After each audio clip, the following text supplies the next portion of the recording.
Hello. So this video, I don't know how long it's going to actually be, and I don't know, realistically, if it's going to be anything of particular interest to anyone, or if it's going to be something that is useful, or particularly anything that you're going to enjoy in relation to it. But I'm going to talk about Dreamhack Birmingham.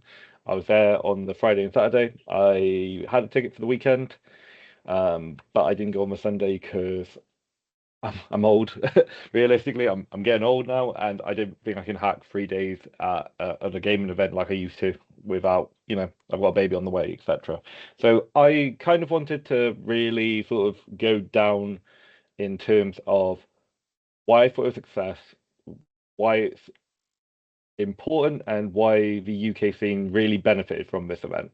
So firstly, I'm also going to highlight what I would like to see for the next one. Now, the next one's been announced. I kind of knew it was already going to come in the works. I'm not going to tell you how I knew, but I kind of already knew. So I haven't told anyone up before this point, but I knew it was going to be announced relatively soon after the event, and lo and behold, it's been announced.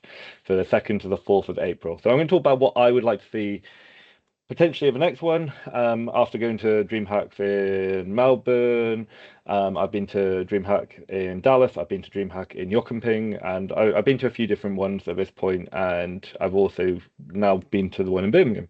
So it was awesome to begin with. It was fantastic, and I think I'm also aware the last video I made was about the fact that Insomnia wasn't going to be running. So I have to also highlight why I thought this worked and Insomnia didn't work. Again, I am not a journalist, so these are my opinions, and I'm going to base them off academic theory. Like I said before, and if you know me, I'm a lecturer, so I'm going to try to point to critical event theory and holistic development theory. Okay, those are the two theories I'm looking at in relation to this. So if you want to read around about those topics, or you think there's better theories that you would apply to this, feel free to drop in the comments. So the first thing about it was DreamHack Birmingham a success? Well, on metrics, yes. Right. So first off the board, was DreamHack Birmingham a success? Yes. 50,000 people attended the event, either to watch ESL One, the CDL London, which the fans were awesome for that. There was a few issues that have sort of been highlighted. If you're interested in those, look at someone like Frankie Ward, who was there and went through those experiences. I don't want to cover it too much. The person who did it was like the issue was raised, it's being resolved by tournament operators. It's getting resolved. I hope Frankie's okay. That's kind of the only way I'm going to sort of highlight it. But yeah, 50,000 people attended the event over the 3 days at some point during that period. 50,000 plus tickets were sold. It was good, right? And I think that's a really good starting point in relation to where this could build from. The second aspect in relation to it and why I thought it was a success was it was not dominated by one particular avenue, right? And when I talk about one particular avenue, in the last couple of insomnias, again, there's been two dominating sort of factors in terms of it.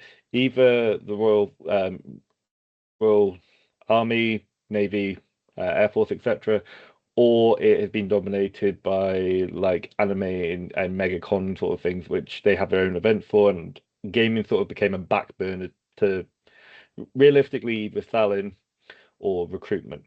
And I think that had a really big impact in terms of why people started to go away from Insomnia, because Insomnia used to be a LAN, right? So my first thing that I would love to see that DreamHack bring is a LAN, right?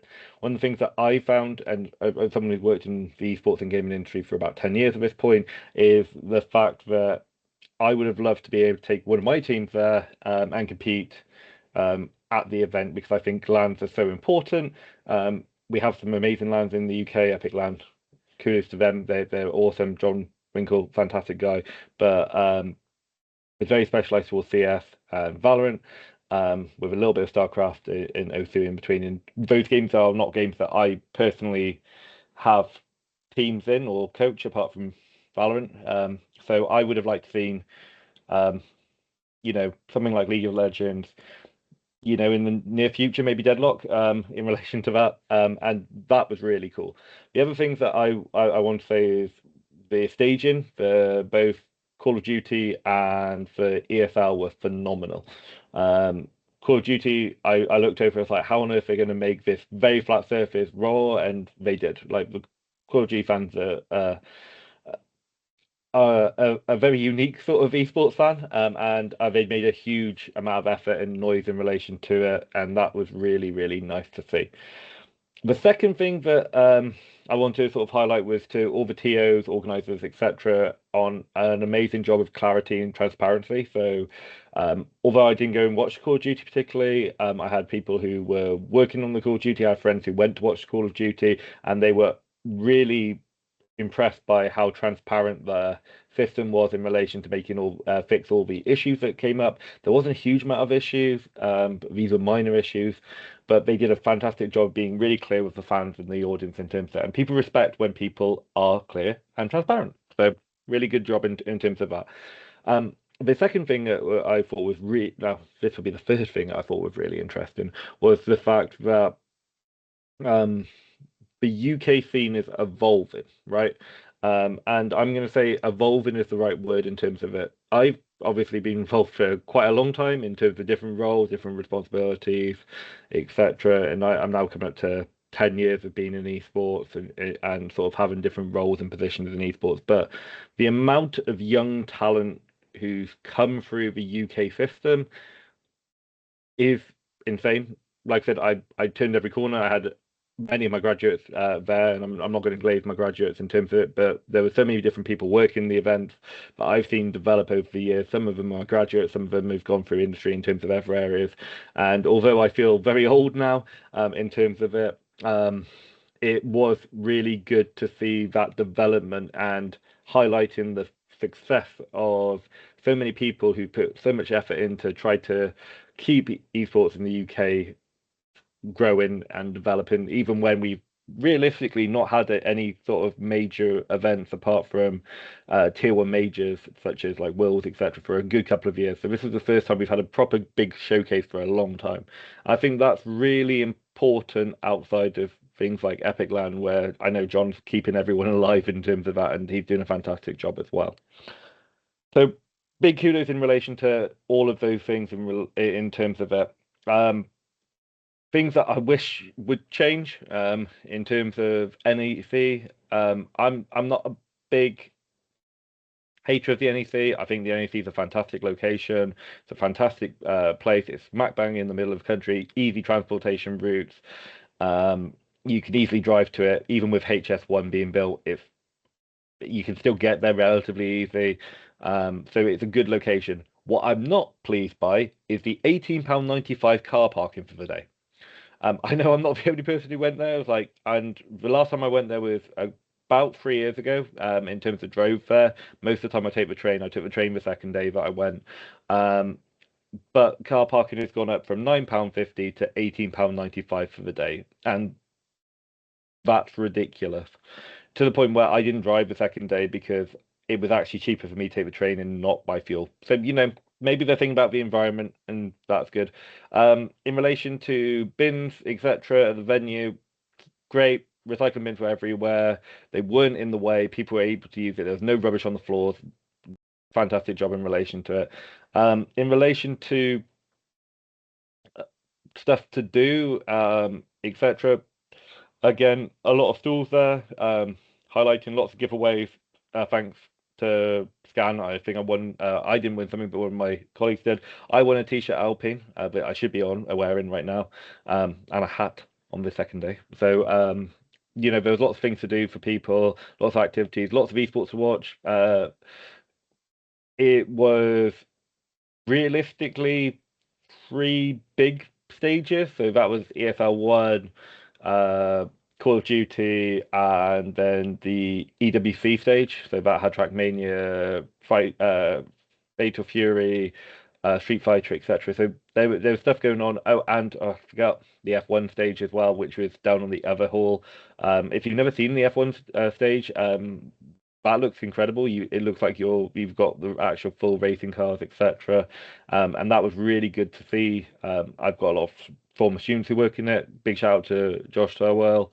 and Harvey and Luke and Benito, who are all people I've taught over the years, who are now working in F1, and that was really cool to see them. It was great to see Otis win, who's also a Welsh driver, and he got the first podium for Alpine in like 5 or 6 years, I think, at this stage. So that was really good to see as well. And I got to interview him after, so that was nice to see. And we got to talk about Wales and all that. Um, so that was really good. One thing I wish I did more was go to the after parties, etc. But like I said, I've got a pregnant partner, so I wasn't going to stay overnight, unfortunately. My last train back was 10. So those are the positives in relation to it. I think the event is going to be really good. The three things that I want to see next time in terms of it will be realistically a LAN.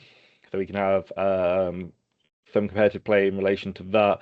I think LANs are like the lifeblood of events like these, and I think it would be good to be able to take teams down there and give those experiences to young players who are really coming up through the UK scene. The second thing was the fact that we got to show off what the UK is really about.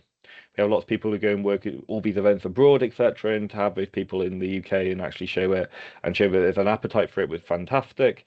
So hoping that next year, now they've got this evidence, etc., that the event was a success, but next year will be even bigger and better. Thirdly, Deadlock should be released for the next one, and I hope to see the Deadlock on one of the big stages. So those are my views. I think the event overall had a really holistic viewpoint, and I thought it was really successful. And big shout out to everyone who worked it. It was great, and I wish I took some photos, but I was so busy just talking to people, etc. I met so many amazing people over the weekend. It was great to catch up with people that I've been known for years, and it's great to see all the changes and development that is going through the UK esports scene. So thank you very much for listening. If you've got any comments or you want to share any videos or pictures, feel free to put it in the comments.